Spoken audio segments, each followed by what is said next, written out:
After more than 5 hours on the run, Ricardo Trujillo Rojel is sitting in a jail cell right now. Riverdale police are saying that he killed a woman, set a fire, and kidnapped 2 children from a home near 5100 South, 1050 West.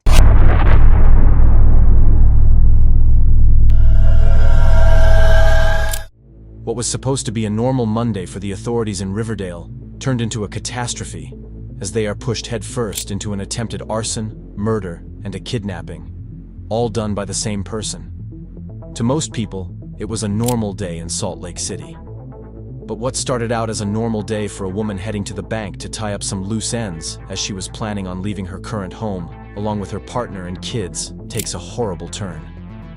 Ricardo Trujillo Rojel and his girlfriend and kids were supposed to move out of their trailer and move to Roy, a city in Weber County. The woman and Ricardo were seen together on their front porch moments before she left to go to the bank with her mother.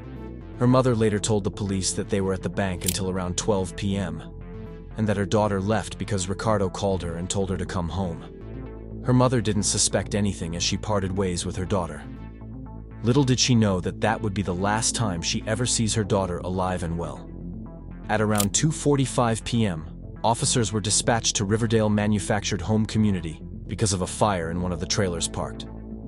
When they got closer to the trailer that was ablaze, they noticed how the door was ajar.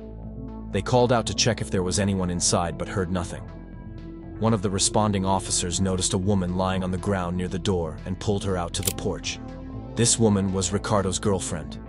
She had multiple burn marks all over her body, but what concerned the officers was when they found a puncture wound on her neck, which they later identified as a stab wound made by a sharp object. That's when they started looking closely inside the trailer.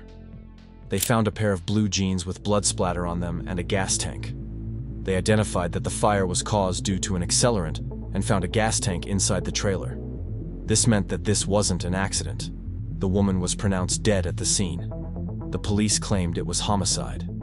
But what about her boyfriend and kids? Well, when the police investigated and found out that this woman not only had a boyfriend who she had been seen with, but also had 2 young toddlers. This alerted the police because they couldn't find the boyfriend anywhere. After searching for some time, they finally decided to issue out an Amber Alert. At 5 p.m., the Amber Alert was finally issued out, and the police asked the public to assist them with any information they had. After 4 gruesome hours, the light finally breaks through. The authorities got a call. It's been 4 hours. Everyone is keeping an eye out for the 2 missing toddlers and their father, who is the prime suspect of kidnapping them and killing their mother. Finally, at 7:30 p.m., the police receive a tip from the member of the public in Spanish Fork. The tipster told the deputies that a white Ford F-150 was a quarter-mile up the left fork of Hobble Creek Canyon, and that the vehicle seemed to be a bit disabled. The police confirmed that the vehicle matched the description of the suspect vehicle from the Amber Alert. But this tipster wasn't done. He unknowingly saved 2 young lives as he tells the police that he could see a man with 2 toddlers was walking away from the truck and heading up the left fork of the Hobble Creek Canyon. The police hurried, afraid that Ricardo might vanish into the dead of the night with his kids. The Utah County Sheriff's Office assisted by the Springville Police Department in apprehending Ricardo. But Ricardo wasn't planning on making it easy for the police, as he kept on resisting and even went as far as assaulting one of the officers. The situation wasn't looking good for Ricardo, as he was the last person to be seen with the victim. He even turned off his phone before leaving with his 2 kids to an area far away from home or the place he was supposed to move to initially that day. And to top it all off, the police found blood inside his car. Ricardo wasn't going down without a fight. He continued to resist even after being taken into custody.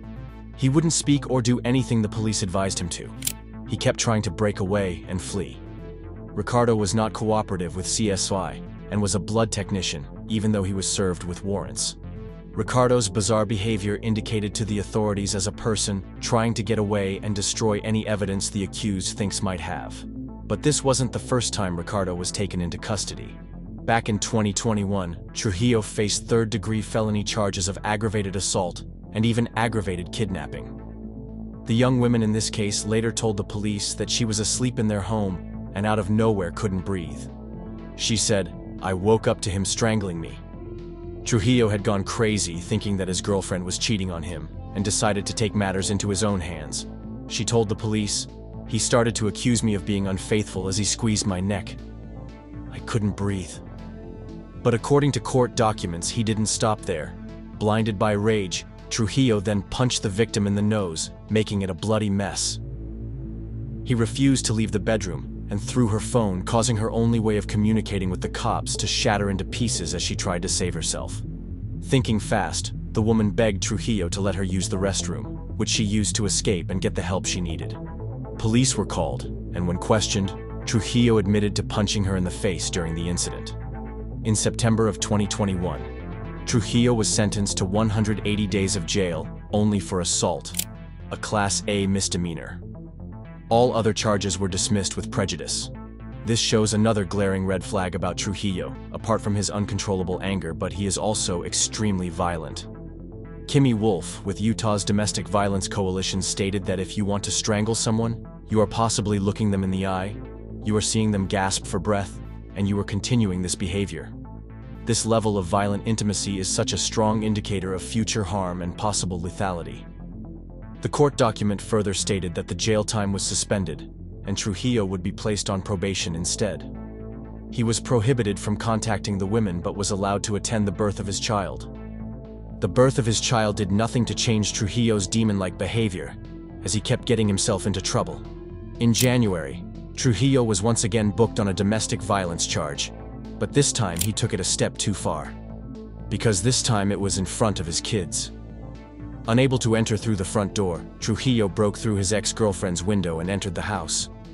According to court documents, his sister, who was inside the residence, helped him. Trujillo let out his anger by destroying picture frames, ripping them off the wall and scattering them and other household items all throughout the kitchen and on the floor. Minutes after leaving, the police were called. The police found him in the trailer park, but he wasn't empty-handed. Trujillo was carrying a common but deadly drug, crystal meth. This shows another glaring red flag about Trujillo, apart from his uncontrollable anger, but he is also extremely violent.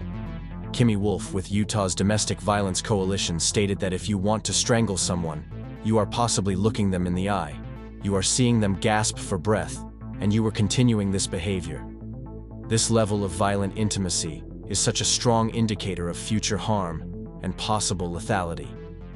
Kimmy Wolf's statement was proven right during the incident that led to an Amber Alert on the 25th of March 2025.